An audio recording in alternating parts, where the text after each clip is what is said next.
Alors, ma contribution au projet SAVI concerne l'analyse des données quantitatives et qualitatives sur les milieux de travail. Et la première direction que j'ai donnée à ces analyses relève de la divulgation donc, des orientations non hétérosexuelles dans les milieux de travail à partir des données quantitatives de l'enquête SAVI.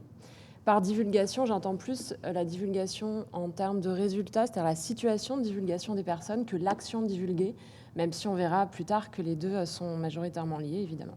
Enfin, en grande partie. Alors, pourquoi travailler sur la divulgation des orientations non hétérosexuelles au travail ? Plusieurs enjeux sont liés à ce sujet. Le premier, c'est que régulièrement, des enquêtes nous rappellent qu'une proportion encore importante des personnes LGBTQ dissimulent leur orientation sexuelle dans le milieu de travail.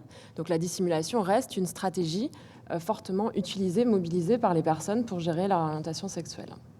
Or, on sait qu'il est coûteux de dissimuler son orientation sexuelle. Cela crée du stress, nuit à la performance, à l'estime de soi, à la santé et même empêche de bénéficier de certains droits, comme notamment ceux qui sont attribués au conjoint quand il est déclaré. Donc ça, c'est la première raison pour laquelle il me semble important aujourd'hui de comprendre les raisons qui freinent la divulgation des orientations non hétérosexuelles au travail.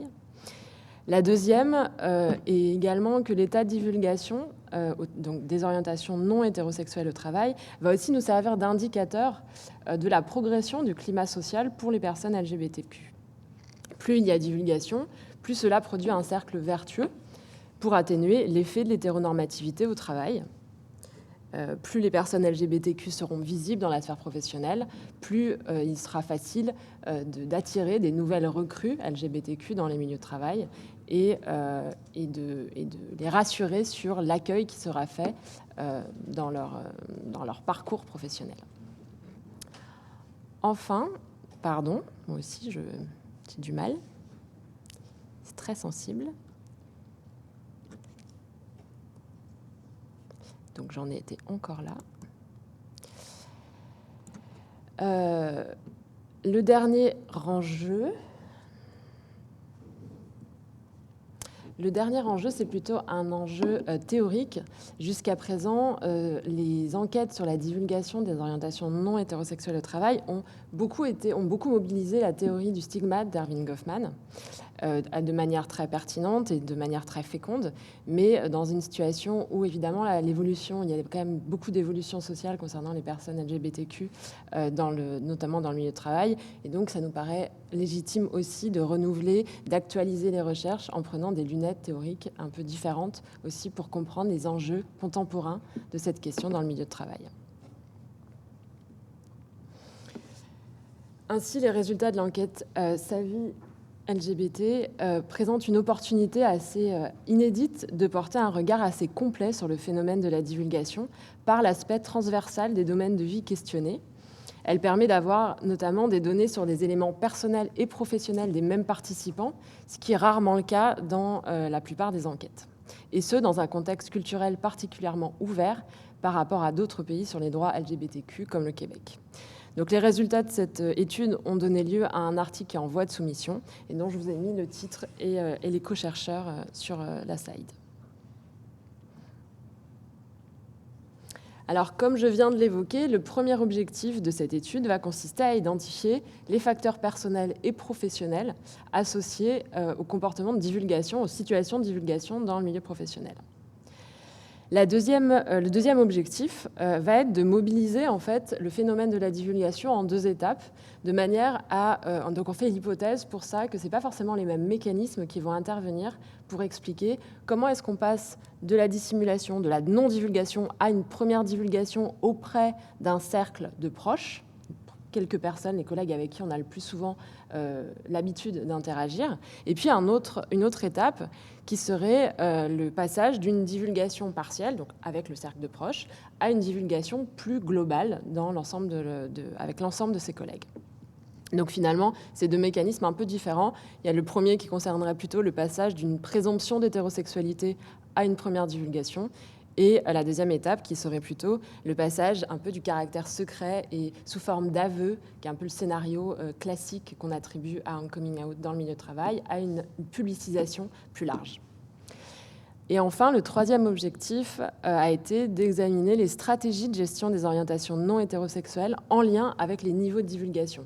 Ce qui veut dire que l'enquête Sa-Vie permettait aussi d'interroger la manière dont les personnes géraient leur orientation sexuelle au travail, dont je reviendrai sur les principales stratégies tout à l'heure au moment des résultats, et qu'on peut mettre en lien ces stratégies avec les situations de divulgation telles qu'elles ont été aussi renseignées dans le questionnaire.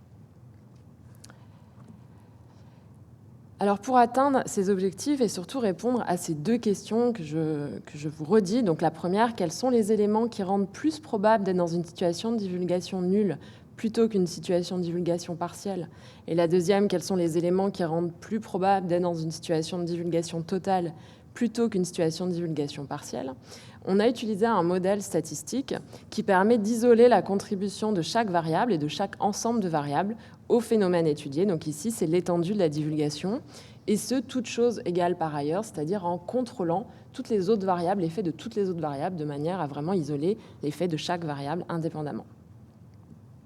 Alors je passe maintenant à la première partie des résultats. D'abord, on voit que c'est aussi un des avantages de l'enquête, c'est de concerner quand même un effectif de répondants assez conséquent. Et on voit ici que cette étude a permis d'avoir les résultats sur 1483 participants, assez également répartis entre les hommes et les femmes. Donc le premier graphique, celui qui se trouve à votre gauche, c'est celui qui représente les orientations sexuelles des personnes, donc selon une autodéfinition de l'ensemble des femmes et de l'ensemble des hommes. En gris clair, vous avez les personnes qui s'identifient comme gays ou lesbiennes, donc les femmes lesbiennes d'abord, et puis en gris, les femmes bisexuelles et queer.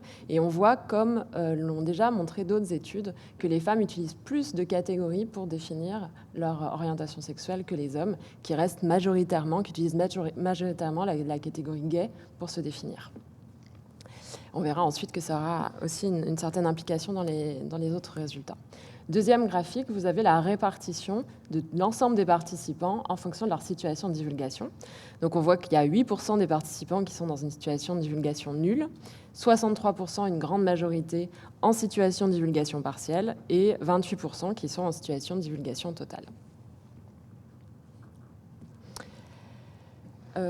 Autre graphique que je voulais vous présenter, donc il s'agit ici d'un graphique qui vous présente, comme j'ai commencé à vous le dire un peu tout à l'heure, les 4 stratégies de gestion de l'orientation sexuelle qui sont utilisées dans le milieu de travail. Donc là, le premier histogramme présente la stratégie de passing, le fait que les personnes se font passer pour hétérosexuelles, donc cachent activement en fait leur orientation sexuelle. Ça va être typiquement le cas d'une personne qui va créer un compte Facebook spécifique à côté de son compte Facebook personnel pour gérer la non-visibilité de son orientation sexuelle auprès de ses collègues. Le deuxième histogramme concerne la stratégie de couverture. Ça va être le cas des personnes, par exemple, qui vont éviter toutes les situations où elles vont être amenées à parler de leur vie personnelle, éviter la machine à café, contourner toutes les discussions entre collègues qui peuvent mobiliser à des aspects de vie privée. Le troisième histogramme, c'est le fait de ne pas se cacher, mais de neutraliser au maximum, c'est-à-dire, ça va être typiquement le cas des personnes qui vont utiliser un pronom neutre pour parler de leur compagnon ou de leur compagne, jusqu'à ce que ça ne soit clairement plus possible sans mentir.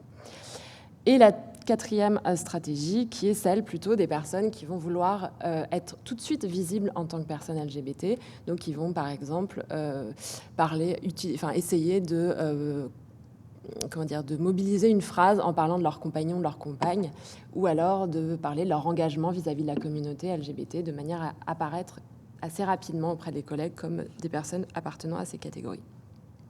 Donc on a les 4 stratégies qui sont représentées, et vous voyez, donc première manière de lire le graphique, c'est de regarder quelle est la barre la plus haute, la stratégie finalement la plus utilisée, c'est la 3e. Donc majoritairement, les personnes sont plutôt dans cette visibilité, mais passive, dans leur milieu de travail. Deuxième manière de voir, donc vous voyez vraiment la progression, la répartition des différentes stratégies, sachant qu'une même personne pouvait utiliser plusieurs stratégies. La deuxième façon de lire ce graphique, c'est de voir déjà quand même qu'il y a une certaine cohérence entre les situations de divulgation et les stratégies employées, ce qui est à la fois rassurant pour nos données et qui permet aussi de voir, comme on a pu le voir juste avant avec Samuel et Martine, que c'est pas du outing, que c'est plutôt des situations de divulgation qui sont liées à des stratégies intentionnelles de la part des personnes. On voit par exemple que dans la stratégie de passing, il y a majoritairement des personnes qui sont en situation de divulgation nulle ou partielle. Et de l'autre côté, à l'extrême droite pour moi, oui, vous aussi, on a plutôt des personnes qui sont en situation de divulgation totale ou partielle. Dernière façon de lire le graphique, on voit que finalement, ça nuance un petit peu l'impression générale qu'on avait pu avoir en regardant simplement la répartition des divulgations, des états de divulgation.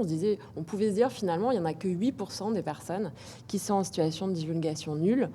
On est plutôt dans une progression de la situation. Or là, on voit qu'avec ces différentes stratégies, les personnes ont toujours un rapport qui n'est pas apaisé à leur orientation sexuelle, puisqu'ils continuent à arbitrer entre différentes stratégies en fonction des situations ou des interlocuteurs.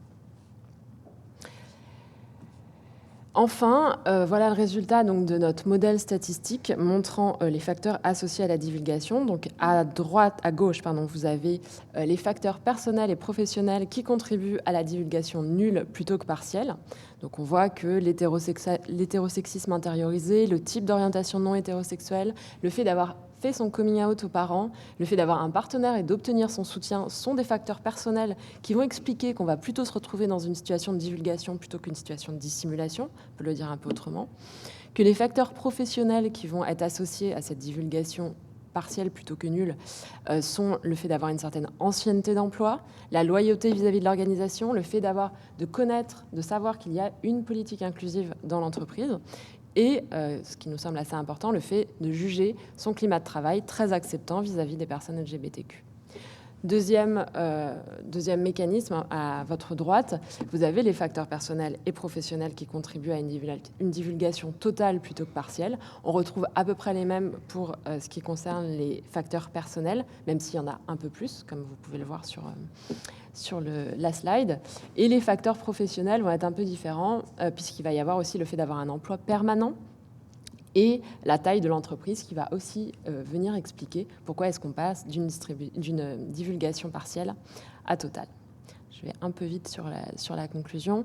Donc, ce qu'on peut conclure de cette étude, c'est déjà qu'il y a une certaine hétérogénéité des situations personnelles et de trajectoires qui va interférer avec les situations de divulgation au travail, ce qui veut dire que les personnes LGBT n'arrivent pas toutes dans leur milieu de travail avec les mêmes ressources et les mêmes trajectoires, qu'il est plus probable d'être dans une situation de divulgation lorsque la divulgation a été faite aux parents et lorsqu'on a un partenaire qui apporte son soutien, qu'il est plus probable d'être dans une situation de divulgation quand on est gay, cisgenre, que femme, queer et bisexuelle, et que ce qui démontrerait que finalement les avancées de ces dernières décennies ont davantage profité à une forme d'homonormalisation qu'à l'ensemble des personnes de la diversité sexuelle dans le milieu de travail. Concernant l'examen du rôle des variables professionnelles, on voit qu'elle permet de dessiner un processus de divulgation un peu en deux étapes. La première, c'est une divulgation concentrée, on va dire, où l'idée, c'est plutôt de mesurer les risques qu'on prend à se dévoiler dans le milieu de travail. On va plutôt évaluer son milieu de travail, son environnement de travail direct, les collègues avec qui on est le plus proche, et qui va être facilité par des formes de vie privée homonormatives. Et l'autre étape qui va plutôt se faire avec le soutien organisationnel.